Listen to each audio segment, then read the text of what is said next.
ಗಣತರ ಚಿತ್ರದ ರೂಹ ಬರೆಯಬಹುದಲ್ಲದೆ ಪ್ರಾಣವ ಬರೆಯಬಹುದೇ ಅಯ್ಯ. ಗಣತರ ಚಿತ್ರದ ರೂಹ ಬರೆಯಬಹುದಲ್ಲದೆ ಪ್ರಾಣವ ಬರೆಯಬಹುದೇ ಅಯ್ಯ. ವೇದಾಗಮಗಳು ಹೇಳಿದ ರೀತಿಯಲ್ಲಿ ಬಹಿರ್ಮುಖ ದೀಕ್ಷೆಯ ಮಾಡಬಹುದಲ್ಲದೆ ಭಕ್ತಿಯ ಮಾಡಬಹುದೇ ಅಯ್ಯ. ಯಾಕೆ ಈ ಮಾತನ್ನು ಹೇಳಕತ್ತಾರ ಅಂತಂದ್ರೆ, ಅವ್ರು ಈ ಮಾತನ್ನು ಹೇಳುವಾಗ ಹೇಳಕತ್ತಾರ, ನೀನು ವೇದಾಗಮಗಳು ಹೇಳಿದ ರೀತಿಯಲ್ಲಿ ಬಹಿರ್ಮುಖ ದೀಕ್ಷೆಯ ಮಾಡಬಹುದಲ್ಲದೆ ಭಕ್ತಿಯ ಮಾಡಬಹುದೇ ಅಯ್ಯ. ಯಾಕಂದ್ರೆ ಪ್ರಾಣವಹ ಭಕ್ತಿಯಲ್ಲಿ ತನ್ಮಯನು ನೀನಿದ್ದಲ್ಲಿ ಹೇ, ಇಲ್ಲದಲ್ಲಿ ಇಲ್ಲ ಗುಹೇಶ್ವರ. ಭಗವಂತನ ನಿಜವಾದ ವಾಸಸ್ಥಾನ ಎಲ್ಲದ ಅಂತ ಅಪ್ಪ ಅಲ್ಲಮರು ನಮಗೆ ಹೇಳಕತ್ತಾರ. ಭಗವಂತನ ನಿಜವಾದ ಇರುವಿಕೆ ಎಲ್ಲದ ಅನ್ನೋದ್ರ ಬಗ್ಗೆ ಹೇಳ್ತಾ, ಇಡೀ ಜಗತ್ತಿನ ಎಲ್ಲ ಸಿದ್ಧಾಂತಗಳು ಭಗವಂತನನ್ನು ಕಲ್ಲು, ಕಟ್ಟಿಗೆ, ಮಣ್ಣು, ವನ, ತೆರೆ, ತೆಂಗು, ಮರ ಎಲ್ಲದರೊಳಗೂ ಭಗವಂತನ ಕಾಣಲಿಕ್ಕೆ ಪ್ರಯತ್ನವನ್ನು ಪಟ್ಟವು. ಆದರೆ ಆ ಭಗವಂತನ ದರ್ಶನ ಆಗದೆ ಋತಃ ವ್ಯರ್ಥವಾಗಿ ಹೋಗಿತ್ತು ಭಕ್ತಿ ಅಂತ ಹೇಳಕತ್ತಾರ ಅವ್ರು. ಆ ಭಕ್ತಿ ಏನಾಗಿತ್ತು ಅಂದ್ರೆ ಹೊಳೆಯೊಳಗೆ ಹುಣಸಿ ಹಣ್ಣು ತೊಳೆದಂಗಾಗಿತ್ತು. ಅದಕ್ಕೆ ಅವರು ಉದಾಹರಣೆಯನ್ನು ಕೊಡಕತ್ತಾರ. ಗಣತರ ಚಿತ್ರದ ರೂಹ ಬರೆಯಬಹುದಲ್ಲದೆ ಪ್ರಾಣವ ಬರೆಯಬಹುದೇ ಅಯ್ಯ. ನಿಮಗೆ ತಿಳಿಯಂಗೆ ಹೇಳಬೇಕಾಗಿತ್ತಂದ್ರೆ ಈ ಸಾಲನ್ನ, ಘನತರು ಅಂದ್ರೆ ಹಿರಿಯರು, ಅನುಭಾವಿಗಳು, ದೊಡ್ಡವರು. ನಮ್ಮ ಮನೆಯೊಳಗೆ ನಮ್ಮಮ್ಮ, ನಮ್ಮಜ್ಜ, ನಮ್ಮ ಮುತ್ಯ, ನಮ್ಮ ತಾತ, ಇವರಿಗೆ ನಾವು ಹಿರಿಯರು ಅಂತ ಕರಿತೀವಿ, ಹೌದಲ್ಲ? ನಮಗಿಂತ ಹಿರಿಯರು. ಈ ಹಿರಿಯರು ಅನ್ನೋರು ಏನಿರ್ತಾರಲ್ಲ, ಇವ್ರೇನಾರ ಒಂದು ದಿವಸ ನಮ್ಮನ್ನು ಬಿಟ್ಟು ಹೊಕ್ಕಾರಂತೀರೇನು? ನಮ್ಮ ಕೊಡಗೆ ಹಂಗೆ ಇರ್ತಾರಂತೀರ? ವಯಸ್ಸಾದ ಮೇಲೆ ಈ ಹಿರಿಯರನ್ನೋರು ನಮ್ಮನ್ನು ಬಿಟ್ಟು ಹೊಕ್ಕಾರಂತಿರೋ ಏನು ಇಲ್ಲೇ ಇರ್ತಾರಂತಿರೋ? ಬಿಟ್ಟು ಹೋಗ್ತಾರಲ್ಲ, ಪಕ್ಕ ಅಲ್ಲಿದಲ್ಲ. ಈ ಹಿರಿಯರು ಒಂದು ದಿವಸ ನಮ್ಮನ್ನು ಬಿಟ್ಟು ಹೋಗ್ತಾರ. ಅವರು ಬಿಟ್ಟು ಹೋದ್ಮೇಲೆ ಅವರ ನೆನಪಿಗೋಸ್ಕರ ನೀವೇನು ಮಾಡ್ತೀರಿ? ಸಹಜವಾಗಿ ಅವರ ನೆನಪಿಗಾಗಿ ನೀವೆಲ್ಲ ಸಹಜವಾಗಿ ಏನನ್ನ ಮಾಡ್ತೀರಿ ಅಂದ್ರೆ, ನಮ್ಮಪ್ಪ, ನಮ್ಮವ್ವ, ನಮ್ಮಮ್ಮ, ನಮ್ಮ ಅಜ್ಜ, ನಮ್ಮ ತಾತ, ನಮ್ಮ ಮುತ್ಯ ಇವ್ರದ್ದೊಂದು ಫೋಟೋ ಮಾಡಿ ಮನೆಯೊಳಗೆ ಹಾಕ್ಕೊಂತೀವಿ. ಯಾಕಂದ್ರೆ ನಮ್ಮಪ್ಪ ಹಿಂಗಿದ್ದ, ನಮ್ಮವ್ವ ಹಿಂಗಿದ್ಲು, ನಮ್ಮ ಅಜ್ಜ ಹಿಂಗಿದ್ದ, ನಮ್ಮಮ್ಮ ಹಿಂಗಿದ್ಲು ಅಂತ ಹೇಳಕ್ಕೆ ಹಾಕ್ಕೊಂಡಿರ್ತೀರಿ. ಇಲ್ಲ ಕರೆವ ಸುಳ್ಳು. ಈ ಭಾವಚಿತ್ರವನ್ನು ನಾವು ಹಾಕ್ಕೊಂಡಿರ್ತೀವಿ. ಅದ್ರಲ್ಲಮ್ಮ ಹೇಳಕತ್ತಾರ, ಘನತರ ಚಿತ್ರದ ರೂಹ ಬರೆಯಬಹುದಲ್ಲದೆ. ಈ ಮಠದ ಅಂಗಳದೊಳಗೆ ಭಾಳಷ್ಟು ಮಂದಿ ಸ್ವಾಮಿಗಳ ಚಿತ್ರಗಳು ನಿಮಗೆ ಕಾಣಕತ್ತಾವ. ಇಲ್ಲಿ ಆ ಸ್ವಾಮಿಗಳ ಚಿತ್ರವನ್ನು ಬರೆಯಬಹುದು ನಾವು. ಗುರುಮಲ್ಲೇಶ್ವರರಿಲ್ಲ, ಗುರುಮಲ್ಲೇಶ್ವರ ಚಿತ್ರವನ್ನು ಬರೆದೇವಿ. ತೋಂಟದ ಸಿದ್ಧಲಿಂಗೇಶ್ವರರಿಲ್ಲ, ತೋಂಟದ ಸಿದ್ಧಲಿಂಗ ಯತಿಗಳ ಚಿತ್ರವನ್ನು ಬರೆದೇವಿ. ಎಲ್ಲಿ? ಗೋಡೆಯ ಮೇಲೆ. ಹೀಗೆ ನಮ್ಮ ಹಿರಿಯರ ಭಾವಚಿತ್ರವನ್ನು ತೆಗಿಸಿ ಮನೆಯೊಳಗೆ ಫೋಟೋ ಕಟ್ ಹಾಕಿರ್ತೇವೆ. ಆದ್ರೆ ಅಲ್ಲಿರ್ತಕ್ಕಂಥದ್ದು ಕೇವಲ ಚಿತ್ರವೇ ಹೊರತು ಆ ಚಿತ್ರಗಳಿಗೆ ಪ್ರಾಣ ಏನಾರು ತುಂಬಕ್ಕೆ ಸಾಧ್ಯ ಐತನ?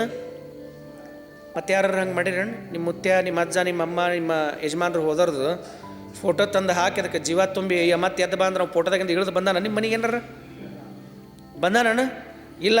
ಅದಕ್ಕೆ ಹೇಳಕತ್ತಾರ, ವೇದಾಗಮಗಳ ಭಕ್ತಿ ಅಂದ್ರೆ ಹೆಂಗ ಅಂದ್ರೆ ಅದು ಕೇವಲ ಇಲ್ಲದ ನಿರ್ಜೀವ ವಸ್ತುವಿನ ಪೂಜೆ. ಅದೇ ನೀನು ಕೂಡ ಮಾತಾಡಂಗಿಲ್ಲ, ನಿನ್ನ ಕೂಡ ಸಂಭಾಷಣೆ ಮಾಡೋಂಗಿಲ್ಲ, ನಿನ್ನ ಕೂಡ ಯಾವುದೇ ತರನಾದಂತಹ ಕ್ರಿಯೆ, ಆ್ಯಕ್ಷನ್ ಆ್ಯಂಡ್ ರಿಯಾಕ್ಷನ್, ಕ್ರಿಯೆ ಮತ್ತು ಪ್ರತಿಕ್ರಿಯೆ, ಇದನ್ನು ಅದು ಮಾಡೋಂಗಿಲ್ಲ. ಯಾವುದು? ಜಗತ್ತಿನ ಎಲ್ಲ ಸಿದ್ಧಾಂತಗಳು ಕೇವಲ ಏನನ್ನು ಕುರಿತು ಹೇಳಕತ್ತವೆ ಅಂತಂದ್ರೆ ಅವು ಆರಾಧನೆಯನ್ನು ಕುರಿತು ಹೇಳಕತ್ತೇವೆ ಹೊರತು ಸಂಪಾದನೆಯನ್ನು ಕುರಿತು ಹೇಳಕತ್ತಿಲ್ಲ. ನೆನ್ಪಿಟ್ಕೋರಿ, ಭಕ್ತಿಯಲ್ಲಿ ಸಂಪಾದನೆ ಮಾಡುವಂತಹ ಜಗತ್ತಿನ ಯಾವುದಾದ್ರೂ ಒಂದು ಯೋಗ ಐತಂದ್ರೆ ಅದು ಒಂದೇ ಒಂದು ಯೋಗ, ನಮ್ಮಪ್ಪ ವಿಶ್ವಗುರು ಬಸವ ತಂದೆ ಕೊಟ್ಟಂಥ ಲಿಂಗಾಂಗ ಯೋಗ. ಅದನ್ನು ಬಿಟ್ಟರೆ ಬೇರೆ ಯಾವ ಯೋಗನೂ ಇಲ್ಲ. ಈ ಲಿಂಗಾಂಗ ಸಾಮರಸ್ಯ ಅನ್ನೋದು ಒಂದೇ ಜಗತ್ತಿನ ಎಲ್ಲ ಸಿದ್ಧಾಂತಗಳ ಭಾಷೆಗೆ ಉತ್ತರವನ್ನು ಬರೆದಂಥ ಭಾಷೆ. ಅದಕ್ಕೆ ಅಲ್ಲಮ ತಂದೆ ಹೇಳಕತ್ತಾರ, ವೇದಾಗಮಗಳು ಹೇಳಿದ ರೀತಿಯಲ್ಲಿ ಬಹಿರ್ಮುಖ ದೀಕ್ಷೆಯ ಮಾಡಬಹುದಲ್ಲದೆ. ಕ್ರಿಯಾದೀಕ್ಷೆ, ಮಂತ್ರದೀಕ್ಷೆ ಅನ್ನುವಂಥ ದೀಕ್ಷೆಯ ಪರಿಕರಗಳನ್ನು ಹೊರಗೆ, ವಸ್ತುವನ್ನು ಹೊರಗಿಟ್ಟು ಯಜ್ಞೋಪವಿತ್ತ ಧಾರಣೆ ಮಾಡೋದು, ಯಜ್ಞ ಯಾಗಗಳನ್ನು ಮಾಡೋದು, ಈ ರೀತಿ ಹೊರಗೆ ದೀಕ್ಷೆಯನ್ನು ಮಾಡಬಹುದು. ವೇದಗಳು ಇವನು ಹೇಳ್ಕೊಂತ ಬಂದವು, ಸ್ಮೃತಿ ಶಾಸನಗಳೆಲ್ಲವೂ ಇವನು ಹೇಳ್ಕೊಂತ ಬಂದವು. ಆದರೆ ಭಗವಂತನನ್ನು ಕಂಡುವನು ಅನ್ನೋದು ಅಲ್ಲಮರ ಪ್ರಶ್ನೆ. ಅವು ಕಂಡಿಲ್ಲ ಅನ್ನೋದಕ್ಕೆ ಅವರು ಕೊಡುವಂಥ ಸತ್ಯದ ಉದಾಹರಣೆ ಏನಂದ್ರೆ, ನಮ್ಮ ಮನೆಯೊಳಗಿನ ಯಾರಾದರೂ ಹಿರಿಯರು ನಮ್ಮನ್ನು ಬಿಟ್ಟು ಹೋಗ್ಯಾರ ಅಂದ್ರೆ ಅವ್ರ ಭಾವಚಿತ್ರಕ್ಕೆ ನಾವು ಪೂಜೆ ಮಾಡ್ತಾವಲ್ಲ ವರ್ಷದಾಗ ಒಂದ್ಸಲ. ಹಂಗಾರೆ ನಾವು ಪೂಜೆ ಮಾಡೋದು ನೋಡಿದ್ರೆ, ನಮ್ಮ ಭಕ್ತಿ ನೋಡಿದ್ರೆ, ಅವ್ರು ಎದ್ದು ಬಂದು ನಮ್ಮ ಕೂಡ ಮಾತಾಡ್ಕೊಂತ, ನಾನು ಮತ್ತೆ ಹೋಗಿದ್ನಪ್ಪ ನಿಮ್ಮ ಭಕ್ತಿಗೆ ಮೆಚ್ಚಿ ಹೊಳ್ಳೆ ಬನ್ನಿ ಅಂಥೇಳಿ ಯಾರು ಹೊಳ್ಳಿ ನಿಮ್ಮ ಮನೆಯಾಗ ಹಿರಿಯರ ಬಂದು ಕೂತಾರಣ? ಮತ್ತು ಒಬ್ಬರು ಬಂದಿಲ್ಲ, ಬರೋಕ್ಕೆ ಸಾಧ್ಯನೂ ಇಲ್ಲ. ಜಗತ್ತಿನ ಎಲ್ಲ ಸಿದ್ಧಾಂತಗಳ ಹಣೆ ಬರ ಇಷ್ಟ ನೋಡು. ನೀವೆಷ್ಟು ದೇವರಿಗೆ ಹೋಗಿ 100 ದೇವರಿಗೆ ಹೋಗಿ 100 ಕಾಯಿ ಹೊಡೆದು ಸಾವಿರಾರು ಹರಕೆಯನ್ನು ಹೊತ್ತರೂ ಕೂಡ ಅದು ಮಣ್ಣು ಪಾಲು. ಯಾಕಂದ್ರೆ ಅಲ್ಲಿ ಭಕ್ತಿಯ ಹೋಗುವುದು ತೊಗೊಳ್ಳೋದು, ಕೊಡೋದು ತೊಗೊಳ್ಳೋದು ವ್ಯವಹಾರ ಇಲ್ಲಲ್ಲೇ, ಬರೀ ಕೊಡೋದಷ್ಟು ವ್ಯವಹಾರ. ಏನೇ ಇದ್ರು ನೀವು ಗರ್ಭಗುಡಿ ಒಳಗೆ ದೇವರು, ಅವನ ಮುಂದೆ ಅರ್ಚಕನ ಮುಂದೆ ಯಾರು? ನೀವೇನೇ ಇದ್ರೂ ಕೈ ಹೊಡೋದಷ್ಟು ನಿಮ್ಮ ಕೆಲಸ, ಎತ್ತರಿಸಿ ಹಾಕೋದು ಅವನ ಕೆಲಸ. ನೀವು ಕೊಟ್ಟಿದ್ದ ವಸ್ತುವನ್ನು, ನೀವು ಕೊಟ್ಟಿದ್ದ ತೆಂಗು, ನೀವು ಕೊಟ್ಟ ಪತ್ರಿ, ನೀವು ಕೊಟ್ಟ ಪುಷ್ಪ, ನೀವು ಕೊಟ್ಟ ಕರ್ಪೂರ ಎಲ್ಲನೂ ನಿಮ್ಮಿಂದ ತೊಗೊಂಡಿರ್ತಾನೆ. ತೊಗೊಂಡೇನು ಮಾಡ್ತಾನೆ? ಅಲ್ಲೇ ದೂರತ್ತ ದೇವರಿಗೆ ಆರತಿ ಹಿಡಿದು ನಿಮ್ಗೆ ಎತ್ತರಿಸಿ ಹಿಂಗೆ ಕೈ ಕೊಡ್ತಾನೆ. ಮುಟ್ಟೋಂಗಿಲ್ಲ, ಸರಿ ಎತ್ತಗಂತ ನಾವು ನಿಮ್ಮನ್ನು ಸರಿಸಿ ನಿಮಗೆ ನೀವು ಕೊಟ್ಟ ಫಲವನ್ನು ಎತ್ತರಿಸಿ ಹಾಕ್ತಾನ. ಅದಕ್ಕೆ ದೇವರು ಕೊಟ್ಟಂಥ ವಸ್ತುಗಳನ್ನು ಕೊಟ್ಟು ಏನಾದರೂ ದೇವರನ್ನು ವರವನ್ನು ಕೇಳೋಕ್ಕಾಗ್ತತನ ಅಂತ ಎಂದರ ಸಾಧ್ಯದನು? ಏನನ್ನೂ ಕೊಡದಂತಹ ಆ ನೆಲದ ಮೇಲಿನ ಎಲ್ಲ ಕಂಚು, ತಾಮ್ರ, ಹಿತ್ತಾಳೆ, ಮಣ್ಣು, ಕಲ್ಲಿನೊಳಗೆ ಮಾಡಿದಂತಹ, ಮರದೊಳಗೆ ಮಾಡಿದಂತಹ ದೇವರುಗಳು ನಿಮಗೇನಾರ ಕೊಡೋಕ್ಕೆ ಸಾಧ್ಯದವನು? ಯಾವ ಕಾಲಕ್ಕೆ ಕೊಟ್ಟಾವು ಅಂತ ಅಲ್ಲಮರು ನಿಮ್ಮನ್ನು ಪ್ರಶ್ನೆ ಮಾಡಕತ್ತಾರ. ಒಡೆಯ ಅಲ್ಲಮ ನಿಮ್ಮನ್ನು ಪ್ರಶ್ನೆ ಮಾಡಕತ್ತಾನ. ವೇದಾಗಮಗಳು ಹೇಳಿದ ರೀತಿಯಲ್ಲಿ ದೀಕ್ಷೆಯ ಮಾಡಬಹುದಲ್ಲದೆ ಬರೀ ದೀಕ್ಷೆಯನ್ನು ಮಾಡಬಹುದು, ಭಕ್ತಿಯ ಮಾಡಬಹುದೇ ಅಯ್ಯ? ಭಕ್ತಿನ ಮಾಡೋಕ್ಕೆ ಸಾಧ್ಯ ಇಲ್ಲಂತ. ಮಾಡುವಂಥ ಎಲ್ಲ ಭಕ್ತಿ ಕೇವಲ ಡಾಂಬಿಕ. ಯಾಕಂದ್ರೆ ಒಳಗೆ ಪ್ರವೇಶ ಆಗ್ಬೇಕಲ್ಲ ಮಾಡಿದ ಭಕ್ತಿ. ಈಗ ನಿಮಗೆ ತಿಳಿಂಗೆ ಹೇಳ್ಬೇಕಂದ್ರೆ ಕನ್ನಡಿಗೆ ಏನು ಶಕ್ತಿ ಇರಬೇಕು ಅಂದ್ರೆ, ನಿಮ್ಮ ಪ್ರತಿಬಿಂಬವನ್ನು ತೋರಿಸಿದ್ರೆ ಅದಕ್ಕೆ ಕನ್ನಡಿ ಅಂತೀರಿ. ಹೌದಲ್ಲ? ಮತ್ತು ಕುಡ್ಗನ್ನಡಿ ಅಂತಾರೆ ಒಂದಿಷ್ಟು ಮಂದಿ. ಆ ಕನ್ನಡಿ ಹಿಂದಿಂದು ಎಲ್ಲ ಕೆಂಪನ ವಸ್ತು ಹೋಗಿರ್ತತಿ. ಆ ಕನ್ನಡಿ ಮುಂದೆ ಹೋಗಿ ಏನಾರ ನಿಂತ್ಕೊಂಡ್ರಿ ಅಂತಂದ್ರೆ ಅವಾಗ ನಿಮಗೆ ಆ ಕನ್ನಡಿ ಒಳಗೆ ನಿಮ್ಮ ಮುಖ ಕಾಣಿಸ್ತದನ. ಹೆಂಗೆ ಸತ್ಯನೋ ಹಂಗೆ ನಿನ್ನೊಳಗೆ ಅರಿವು ಅನ್ನುವಂಥ ಹೃದಯದ ಅಂಗಳದೊಳಗೆ, ಹೃದಯ ಅಂದ್ರೆ ಈ ಹೃದಯ ಅಲ್ಲ, ಮೆದುಳು ಅನ್ನುವಂಥ ಹೃದಯದ ಅಂಗಳದೊಳಗೆ ಭಗವಂತ ನಿನಗೆ ಕಾಣಿಸ್ಬೇಕಾಗೈತಿ ಅಂತಂದ್ರೆ ನೀನು ಕೂಡ ಆತನ ಅರಿವಿನ ಯಥಾರ್ಥ ರೂಪವಾದಂಥ ಕರಸ್ಥಲದ ಲಿಂಗಯ್ಯನ ಹಿಡಿದು ಪೂಜೆ ಮಾಡಿದ್ರೆ ನಿನಗೆ ಯಾರ ದರ್ಶನಕತೆ ಅಂತಂದ್ರೆ ನಿನ್ನ ಅಂತರಂಗದ ಅರಿವಿನ ಮಹಾಗುರು ಮೂರ್ತಿ ಭಗವಂತನ ದರ್ಶನಕತೆ. ಅದಕ್ಕೆ ನಿಜವಾದ ಗುರುಮೂರ್ತಿ ಅನ್ನುವಂಥ ಕನ್ನಡಿ ಯಾವುದಂದ್ರೆ ಅದೇ ಕರಸ್ಥಲದ ಲಿಂಗ. ಅದಕ್ಕೆ ಇನ್ನೊಂದು ಅಂತರಂಗದ ರೂಪ ಅಂದರೆ ಯಾವುದಂದ್ರೆ ನಿನ್ನೊಳಗಿರ್ತಕ್ಕಂಥ ಆತ್ಮ. ಅವನಿಗೆ ಆತ್ಮದ ನೈವೇದ್ಯವನ್ನು ಮಾಡಿ ಅವನನ್ನು ಪೂಜೆ ಮಾಡಿದ್ದ ಆದ್ರೆ ನಿನಗೇನು ಕಾಣ್ತತಿ ಅಂತಂದ್ರೆ ಅಖಂಡ ಪರಮಾತ್ಮ ಅನ್ನುವಂತಹ ಆ ಪರಮಾನಂದ ಮೂರ್ತಿ ಪರಶಿವತತ್ವದ ಬೆಳಕು ಕಾಣ್ತದ. ಇಲ್ಲ ಅಂತಂದ್ರೆ ಹಿಂಗೆ ಸತ್ತು ಹೊಕ್ಕಿರೆ ಹೊರತು ದೇವರು ನಿಮಗೆ ಸಿಗಂಗಿಲ್ಲ. ನಾ ಏನಾರ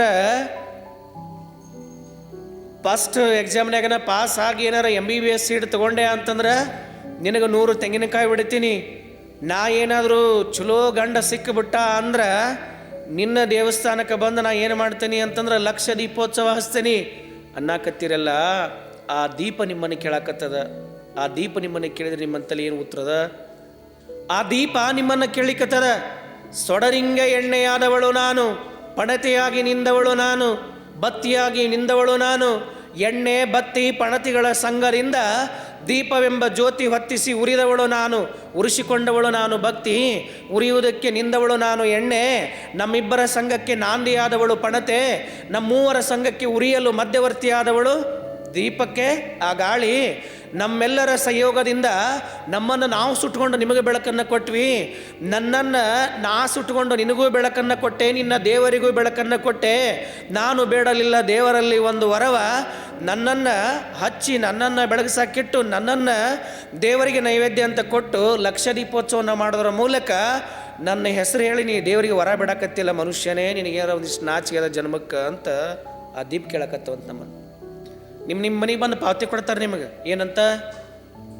1,000 ರೂಪಾಯಿದು ಏನರ ಈ ವರ್ಷದ 1,00,000 ದೀಪೋತ್ಸವನ ಕಾರ್ತಿಕೋತ್ಸವ ನೀವು ಭಾಗಿಯಾದ್ರಿ ಅಂದ್ರೆ ನಿಮಗೆ ಭಾಳ ಚಲೋ ಆಕತಿ. ನಿಮ್ಮ ಶ್ರೀಮತಿಗೆ ಹೋಗಂಗಿಲ್ಲ.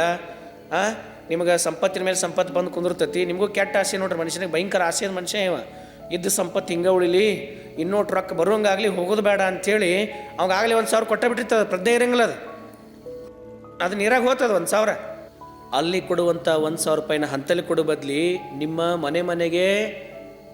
ಮನೆ ಮನೆಗೆ ಬಂದು ಬಸವ ಅನ್ನುವಂಥ TV ತೆರೆದು ತನ್ನ ಮೂಲಕ ನಿಮ್ಮೆಲ್ಲರ ಮನಗಳಿಗೆ ಬಸವ ಸಿದ್ಧಾಂತವನ್ನು ಕೊಡುವಂಥ ಇಂತಹ ಮಾಧ್ಯಮಗಳಿಗೆ, ಸತ್ಯವನ್ನು ಬಿತ್ತರಿಸುವಂತಹ ಇಂತಹ ಮಾಧ್ಯಮಗಳಿಗೆ ಅದೇ 1,000 ರೂಪಾಯಿ ಕೊಟ್ಟಿದ್ದು ಕರೆ ಆದ್ರೆ ನಿಮ್ಮ ಮನೆಯೊಳಗಿನ ಮಕ್ಕಳು ಅಂಥ TV ನೋಡಿ ಇದು ಸಂಸ್ಕಾರದ ಬೆಳಕು ಅಂತ ಅದಕ್ಕೆ ಟೈಟಲ್. ಇದು ಸಂಸ್ಕಾರದ ಬೆಳಕು. ಯಾವ ಸಂಸ್ಕಾರ? ಶರಣ ಪರಂಪರೆಯ ಸಂಸ್ಕಾರ, ಬಸವ ಪರಂಪರೆಯ ಸಂಸ್ಕಾರ, ಲಿಂಗವಂತ ಧರ್ಮದ ಸಂಸ್ಕಾರ, ಅಷ್ಟಾವರಣದ ಸಂಸ್ಕಾರ, ಪಂಚಾಚಾರದ ಸಂಸ್ಕಾರ, ಶಟಸ್ಥಲದ ಸಂಸ್ಕಾರ, ಎಲ್ಲ ಸಂಸ್ಕಾರವನ್ನು ಕಲಿಸುವಂಥ ಇಂತಹ ಮಾಧ್ಯಮಗಳಿಗೆ ಅದೇ 1,000 ಕೊಟ್ಟು ಬಿಟ್ರೆ ಎಂತಹ ದೊಡ್ಡ ಕೆಲಸ ಮಾಡ್ದಂಗೆ ಆಗ್ತೈತಿ. ನಿಜವಾದ ಜಂಗಮ ಸೇವೆ. ಸೊಡರಿಂಗೆ ಪಣತೆಯಾದವಳು ನಾನು, ಎಣ್ಣೆಯಾದವಳು ನಾನು, ದೀಪವಾದವಳು ನಾನು, ಉರಿಸಿಕೊಂಡವಳು ನಾನು, ನಂದಾದೀಪವಾಗಿ ನಂದಿ ಹೋದವಳು ನಾನು. ಬೇಡಲಿಲ್ಲ ದೇವರಲ್ಲಿ ಒಂದು ವರವ, ಯಾವ ಕಾಲಕ್ಕೂ ನಾನು ವರವನ್ನು ಬೇಡಕ್ಕೆ ಹೋಗಲಿಲ್ಲ.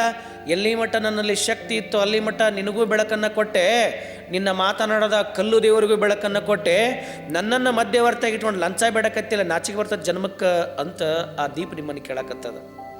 100 ಕಾಯಿಗಳನ್ನು ಓದು ದೇವರಿಗೆ ಹರಕೆಯನ್ನು ಹೊತ್ತು ಉಳುಗಾಯಿ ಅಂತ ಬಿಡ್ತೀರಿ, ದೇವರಿಗೆ ಉಳುಗಾಯಿ ಅಂತ ಉಳಿಸಿ ಬರ್ತೀರಿ, ದೇವರಿಗೆ ತೆಂಗಿನಕಾಯಿ ತಗೊಂಡು ಹೋಗಿ 100 ಕಾಯಿ 1000 ಕಾಯಿ ಬಿಟ್ಟು ಬರ್ತೀರಿ. ತೆಂಗ ಹೇಳಿಕತ್ತದ, ಧರೆಯ ಸಾರವನ್ನೆಲ್ಲ ಹೀರಿ ಗಗನದೆತ್ತರಕ್ಕೆ ಬೆಳೆದವಳು ನಾನು ತೆಂಗು. ಧರೆಯ ಸಾರವನ್ನೆಲ್ಲ ಹೀರಿ ಗಗನದೆತ್ತರಕ್ಕೆ ಬೆಳೆದವಳು ನಾನು ತೆಂಗು. ದೇವರಿಗೆ ಕೃತಜ್ಞತೆಯನ್ನು ಹೇಳಿ ಸುಮ್ಮನೆ ಇದ್ದೆ ನೀ ಕೊಟ್ಟ ಪ್ರಸಾದವೆಂದು. ಆದರೆ ಎಲೆ ಹುಲ್ಲು ಮನುಷ್ಯನೇ, ಆದರೆ ಎಲೆ ಹುಲ್ಲು ಮನುಷ್ಯನೇ, ನನ್ನನ್ನೇ ಏರಿ ನನ್ನೆತ್ತರಕ್ಕೆ ಬಂದು ನನ್ನನ್ನೇ ಹರಿದು ನನ್ನನ್ನೇ ಏರಿ ನನ್ನನ್ನೇ ಹರಿದು ದೇವರ ಮುಂದೆ ಹೋಗಿ 100 ಹಿಡಿಗಾಯನ್ನು ಒಡೆದು ವರವ ಬೇಡುವ ನೀನಾರು ಎಲೆ ಹುಲ್ಲು ಮಾನವ. ಒಡಸಿಕೊಂಡವಳು ನಾನು ತೆಂಗು, ಹರಸಿಕೊಂಡವಳು ನಾನು ತೆಂಗು, ಒಡಸಿ ಹರಸಿಕೊಂಡವಳು ನಾನು. ಬೇಡಲಿಲ್ಲ ದೇವರಲ್ಲಿ ಒಂದು ವರವ, ನನ್ನ ಒಡೆದು ನೀನು ವರ ಬೇಡವೆಯಲ್ಲ, ನಾಚಿಕೆ ಇದೆಯಾ ನಿನ್ನ ಮನಸ್ಸಿಗೆ ಅಂತ ತೆಂಗು ನಿಮ್ಮನ್ನು ಕೇಳಿದ್ರೆ ನಿಮ್ಮಂತಲ್ಲಿ ಏನು ಉತ್ತರ ಅದ? ಏನದ ನಿಮ್ಮಂತಲ್ಲಿ ಉತ್ತರ? ಏನೂ ಇಲ್ಲ. ಏನೂ ಉತ್ತರ ಇಲ್ಲ. ಅದಕ್ಕೆ ನೀವು ಮಾಡುವಂಥ ಭಕ್ತಿ ಭಗವಂತನ ಹತ್ರ ಉತ್ತರ ಇಲ್ಲ. ಆ ಭಗವಂತ ನಿಮ್ಮ ಜೊತೆ ಮಾತಾಡಂಗಿಲ್ಲ. ಅದಕ್ಕೆ ಅಲ್ಲಮರು ಹೇಳಕತ್ತಾರ, ಏನು ನಿಮ್ಮ ಭಕ್ತಿ ಅಂದ್ರೆ ವೇದಾಗಮಗಳು ಹೇಳಿದ ರೀತಿಯಲ್ಲಿ ಬಹಿರ್ಮುಖವಾದಂಥ ದೀಕ್ಷೆಯ ಮಾಡಬಹುದಲ್ಲದೆ ಭಕ್ತಿಯ ಮಾಡಬಹುದೇ? ಭಕ್ತಿ ಮಾಡಕ್ಕೆ ಸಾಧ್ಯ ಇಲ್ಲ. ಹಂಗಾರೆ ಎಲ್ಲಿ ಭಕ್ತಿ ಮಾಡ್ಬೋದು? ಉತ್ತರ ಅದಕ್ಕೆ ಅಲ್ಲಮರು ಹೇಳಕತ್ತಾರ.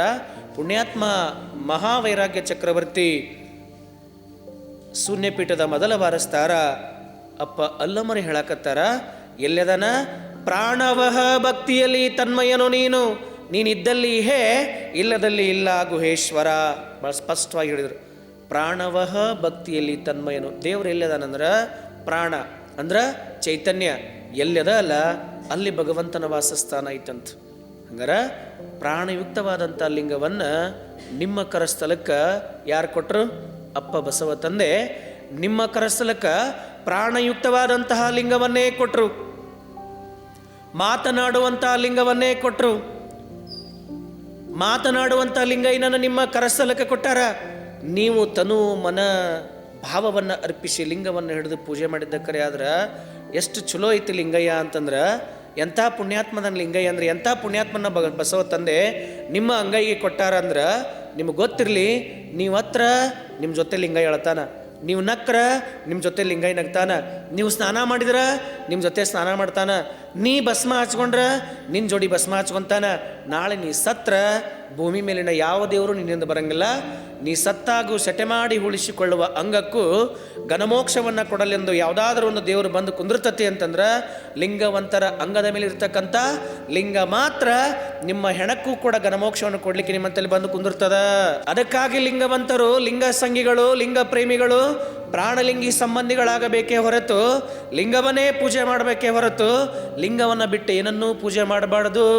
ಯಾಕಂದ್ರೆ ಲಿಂಗದೊಳಗೆ ಅಂತಹ ಮಹತ್ವದ ಪ್ರಾಣವಹ ಭಕ್ತಿಯಲ್ಲಿ ತನ್ಮಯನು ನೀನು. ಇಷ್ಟಲಿಂಗಕ್ಕೇನದ? ಪ್ರಾಣದ. ಐನ್ಸ್ಟೈನ್ ಏನು ಹೇಳ್ತಾನ? ಎಲ್ಲಿ ಇಂಗಾಲದೋ ಅಲ್ಲಿ ಎನರ್ಜಿ ಅದ ಅಂತ ಹೇಳ್ತಾನ, ಅಲ್ಲಿ ಶಕ್ತಿ ಇದೆ ಅಂತ ಹೇಳಕತ್ತಾನ. ಹಂಗಾರ ನಿಮ್ಮ ಇಷ್ಟಲಿಂಗದೊಳಗೂ ಏನೈತಿ ಅಂತಂದ್ರೆ ದ ಕಾರ್ಬನ್ ಕಂಟೆಂಟ್ಸ್, ಇಂಗಾಲ ಇದೆ. ಆ ಇಂಗಾಲ ಏನು ಮಾಡ್ತತಿ ಅಂತಂದ್ರೆ ನಿನ್ನ ಮತ್ತು ಅವನ ನಡುವೆ ಭಕ್ತಿಯನ್ನು ಏರ್ಪಡಿಸ್ತದ. I think it's the photo electrical effect or the black body radiation.